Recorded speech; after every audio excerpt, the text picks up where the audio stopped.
Hello friends, welcome to my new lecture. तो आज हम डिस्कस करने वाले हैं एनएपी कंसिस्टेंसी और लोकल साइटेशन के बारे में। ठीक है, तो एनएपी क्या होता है? ये बेसिक होता है नेम, एड्रेस और फ़ोन नंबर। तो ये जो तीन बेसिक चीज़ होती है, गूगल को अगर ये तीन बेसिक चीज़ अलग अलग जगह पे, अलग अलग प्लेटफॉर्म पे अलग अलग मिली, ठीक है, अगर आपका कहीं नाम अलग है, अगर आपका कहीं एड्रेस अलग है, आपका फ़ोन नंबर अलग है, तो गूगल क्या करता है, आपको एक फेक प्रोफाइल में डाल देता है ना। उसका ट्रस्ट उठ जाता है क्योंकि आपकी इन्फॉर्मेशन तो अलग अलग है। तो कस्टमर क्या ही समझ पाएगा और क्या ही गूगल समझ पाएगा। तो आपको जो आपकी बेसिक इन्फॉर्मेशन है, जो मेन इन्फॉर्मेशन है, उसको आपको कॉमन रखना है, मतलब सेम रखना है, उसको अलग अलग नहीं करना है। अगर आपकी एक प्रोफाइल है तो एक प्रोफाइल की जितनी भी इन्फॉर्मेशन है आपको सेम रखना है। उससे क्या होगा, गूगल का ट्रस्ट बना रहेगा और आपकी जो प्रोफाइल है वो वेरीफाइड रहेगी। ठीक है, वो बार बार रिव्यू में नहीं जाएगी। तो उसको हम देखते हैं डिटेल में। एनएपी क्या होता है?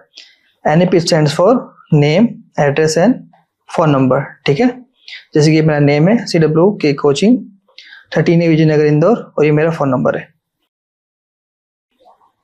तो गूगल हमसे क्या एक्सपेक्ट करता है कि जो हमारा नंबर हो, जो हमारी प्रोफाइल हो, जैसे GMB प्रोफाइल है उसमें भी वो सेम हो, NAP इसके अंदर भी सेम हो, वेबसाइट का जो फुटर है इस पर भी NAP सेम हो, जो डायरेक्शन हमारी लोकल डायरेक्शंस जो भी हम डालेंगे, सेटअप करेंगे, इसमें भी सेम हो, सोशल मीडिया प्रोफाइल पे भी सेम हो, और बिजनेस लिस्टिंग जो हम लोग करने वाले हैं अलग अलग साइटेशंस उस पर भी सेम हो। तो सभी जगह पे गूगल ये चाहता है कि आपकी इन्फॉर्मेशन सेम हो, कि गूगल तो सबको क्रॉल करेगा, क्रॉल करते टाइम अगर आपकी इन्फॉर्मेशन अलग रही तो आपको किस में डाल देगा, वो मिस रिप्रेजेंटेशन में वो डाल देगा, जैसे आपकी जो प्रोफाइल है वो डिसअप्रूव हो जाएगी। ठीक है, तो आपको इसका ध्यान रखना है कि जो NAP है वो सब जगह कॉमन हो।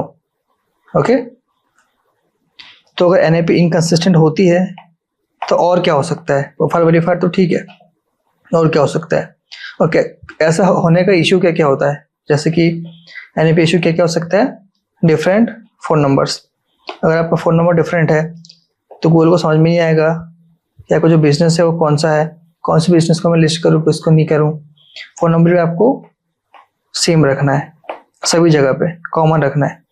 ठीक है, एड्रेस का जो फॉर्मेट है वो भी आपको सेम रखना है। जैसे कि मैंने अपना एड्रेस रखा 28/92 थांदला। ठीक है, तो मैं यहाँ पे ऐसा नहीं लिख सकता थांदला 92/28, मेरे को एग्जैक्ट ये वाला एड्रेस रखना पड़ेगा, नहीं तो वो मिसमैच कर जाएगा। ठीक है, तो आपको जो मैप वेरिफिकेशन का उसमें इश्यू आएगा। स्पेलिंग मिस्टेक भी नहीं करना है, अगर स्पेलिंग मिस्टेक करेंगे तो वो नया बिजनेस काउंट कर लेगा, तो जो आपकी लिस्टिंग है डुप्लीकेट में चल जाएगी, और एक बार डुप्लीकेट में गई फिर आपको बहुत माथापच्ची करनी पड़ेगी, बहुत परेशान होना पड़ेगा। वेरिफिकेशन में बहुत ज़्यादा इशू आता है, आपका वेरीफाइड होगा ही नहीं, वो दिखेगा तो सही, वो डुप्लीकेट में दिखाएगा। तो आपको इसको ध्यान रखना है।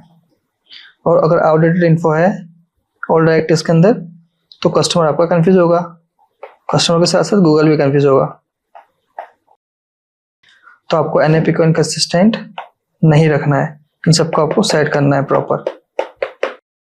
इन्फॉर्मेशन आपकी जो NAP की है वो कॉमन ही रहेगी, ये आप ध्यान रखना, क्योंकि ये बहुत ज़्यादा प्रॉब्लम देती है। फिर हम सोचते हैं कि हमारी प्रोफाइल वेरीफाई क्यों नहीं हो रही है, बार बार गूगल को मेल करोगे, वहाँ से रिप्लाई आएगा, 2-4 दिन 15 दिन ऐसे चले आते हैं। तो आप स्टार्टिंग से ध्यान रखो कि आपकी इन्फॉर्मेशन सेम होगा। आप किसी क्लाइंट का भी सेटअप करोगे तो उनको बोल दो एक बार कि आपकी ईमेल आईडी आप एक ही रखो, नंबर भी एक रखो, एड्रेस भी सेम होना चाहिए। एड्रेस के अंदर अगर मान लो कोई बिजनेस प्रोफाइल है, उनकी GST है या फिर कोई उद्यम का सर्टिफिकेट है, तो उसके अंदर भी एड्रेस सेम होना चाहिए। कभी जब वेरिफिकेशन के लिए आप डालोगे तो वो एड्रेस भी चेक होगा। ठीक है, तो मतलब आप एक तरह से क्या बोलते हैं उसको, ट्रांसपेरेंसी रखो चीज़ों में। चेकलिस्ट, इसका स्क्रीनशॉट ले लेना। GMB की प्रोफाइल आप चेक कर लो कि इस पे जो नंबर है, जो एड्रेस है, जो फ़ोन नंबर है, एड्रेस, नेम है, प्रॉपर है कि नहीं है। वेबसाइट का जो फुटर है, हेडर है, उसके अंदर आपने डाल रखे हैं नंबर। अपन हेडर में तो नंबर ही डालते हैं, फुटर में हम लोग डालते हैं एड्रेस, नंबर, तो वो सही है कि नहीं है आप चेक कर लो प्रॉपर। कॉन्टेक्टस पेज के अंदर प्रॉपर इन्फॉर्मेशन है कि नहीं, मैप डाल दो। मैप के अंदर जो इन्फॉर्मेशन अगर मैं डालना चाहता हूँ पूरा मैप को एम्बेडेड करके ऐड कर दो कॉन्टेक्टस पेज के अंदर, ये कर सकते हो आप। फेसबुक पेज में आप डाल दो नेम, लोकेशन, मतलब जितनी भी प्रोफाइल है ना, इंस्टाग्राम बायो, इसमें भी आप प्रॉपर सही एड्रेस डालो, सही बिजनेस प्रोफाइल, बिजनेस नंबर को वेरीफाई करो। जितनी इन्फॉर्मेशन सही डालोगे आपके लिए उतना ईजी होगा। क्योंकि देखो ये जो सोशल मीडिया है इससे आपको क्या मिल रहा था, ब्रांड अवेयरनेस। कुल मिलाकर आपका जो काम आ रहा है वेबसाइट क्या हो रहा था ना, just dial citation, just dial, Sulekha, India mart सभी पे एक जैसा नंबर होना चाहिए, ठीक है। बीइंग प्लेसेस, एप्पल मैप्स, इसमें भी सेम एनएपी होना चाहिए। तो आपको मतलब इनकंसिस्टेंसी नहीं फैलानी है, चीज़ों पे ट्रांसपेरेंसी रखो और सही इन्फॉर्मेशन डालो, या आप क्लाइंट को भी बोलो और आप खुद भी। अब आते हैं लोकल साइटेशंस में। देखो ये तो मैंने आपको बता दिया था ऑलरेडी, लोकल साइटेशन क्या क्या होते हैं, इसके क्या बेनिफिट होते हैं, कैसे हम लोग बैकलिंक्स लेते हैं, है ना, कैसे हम लोग ब्रांड अवेयरनेस करते हैं इसके थ्रू, कैसे हम लोग ऑर्गेनिक लीड्स लेके आ रहे थे इसके थ्रू, है ना। ये हमने ऑफ पेज एसईओ में देखा था। फिर हम एक बार कवर कर लेते हैं।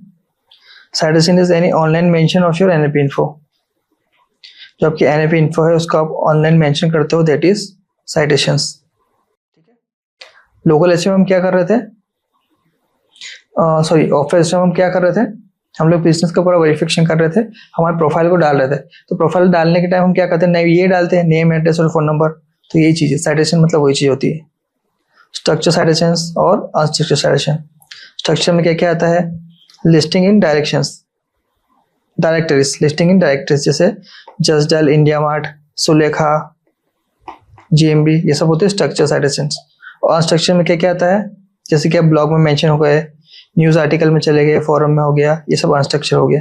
तो दो टाइप के साइटेशन हो सकते हैं, एक स्ट्रक्चर और एक अनस्ट्रक्चर। तो हमने जो ऑफ पेज में देखा था हमने स्ट्रक्चर देखा था, है ना, और अनस्ट्रक्चर में ब्लॉग्स, न्यूज़ आर्टिकल और ये सब आ गया। कौन कौन से टूल्स है जिसको हम ऑडिट कर सकते हैं साइटेशंस के लिए, मोज लोकल, ठीक है। ये आपको ऑडिट करने में हेल्प करेगा साइटेशंस में। जो जितनी भी आपकी इनकंसिस्टेंसी है, जहाँ भी आपने गलत इन्फॉर्मेशन डाल रखी है, उसको ट्रैक करने में हेल्प करेगा, सही करने में हेल्प करेगा मोज लोकल। ब्राइट लोकल के थ्रू आप प्रॉपर जीएमपी को सेटअप कर सकते हैं, ऑडिट कर सकते हैं और रैंक ट्रैकिंग को आप कर सकते हैं। ब्राइट स्पार्क, इससे आप क्या कर सकते हैं, साइटेशन को बिल्ड कर सकते हैं और कंप्यूटर का एनालिसिस कर सकते हैं, कंपैरिजन कर सकते हैं। इसको आप टूल करो, इसको यूज करो आप, इस टूल को, ब्राइट लोकल को। और जीएमबी एवरीवन में आप क्या कर सकते हैं, एनएपी की डिटेल्स को व्यू कर सकते हैं और कंप्यूटर की जीएमबी को एनालाइज कर सकते हैं, देख सकते हैं, ठीक है। जीएमबी लिस्टिंग को देख के आप प्रॉपर एनालिसिस कर सकते हैं उन्होंने क्या क्या काम किया हुआ है। तो आप ब्राइट लोकल यूज करो एनएपी के लिए, तो ठीक है, लोकल लिस्टिंग के लिए, लोकल ऑडिट के लिए। और बाकी सब ठीक ही है। तो आई थिंक आप समझ गए होंगे कि आपको नेम, एड्रेस और फोन नंबर को सही रखना क्यों जरूरी है, ताकि हमको मतलब प्रॉब्लम ना हो। जो हम एक बार कोई प्रोफाइल बिल्ड करें तो वो इजीली अप्रूव हो जाए, ठीक है, आपको परेशान ना होना पड़े, बस इतना आप ध्यान रखो, ठीक है। तो मिलते हैं नेक्स्ट लेक्चर में, थैंक यू वेरी मच।